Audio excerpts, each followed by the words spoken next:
Solubility is the word we use to describe the maximum amount of solute that can be dissolved in 100 grams of solvent at a given temperature.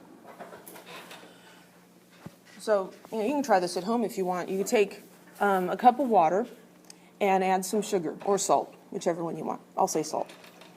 Add some salt and stir it. It's going to dissolve. Add some more salt, stir it. It'll probably dissolve too. But can you go on indefinitely adding salt to the water and have it dissolve? No. Eventually you get to a point where no more will dissolve. There is a certain quantity of salt that will dissolve in that particular cup of water. And that's called the solubility. Because we don't want to be always talking about cups of water, we define it as per 100 grams of solvent. So 100 grams of water, how much salt will dissolve in it?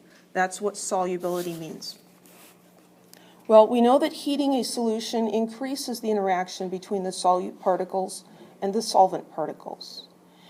And as a result of this, the solubility of a solid generally increases with increasing temperature.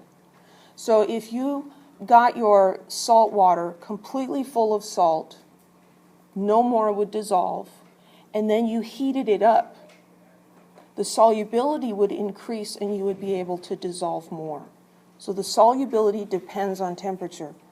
That's why we say here at a given temperature. We have to specify the temperature because it changes depending on the temperature. This is a graph of solubility for 4 different compounds. This is sugar, lithium chloride, potassium chloride, and sodium chloride.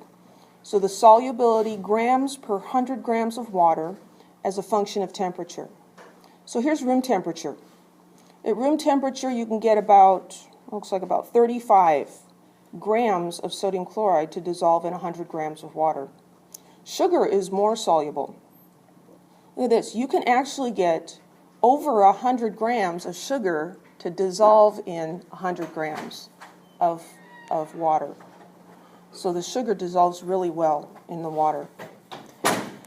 If we increase the temperature, now this line for sodium chloride has a very low slope, right? It's almost horizontal. The temperature dependence of the solubility of sodium chloride is very low.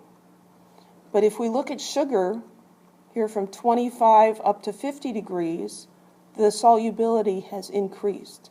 At 50 degrees Celsius, the solubility is 130 grams, and here it was about 105. That means at 50 degrees, you could dissolve 130 grams of sugar in 100 grams of water. So you see how that works? Most solids are like this. As you increase the temperature, the solubility goes up. There are a few that do the opposite, but we're not going to worry about those. So any questions about that?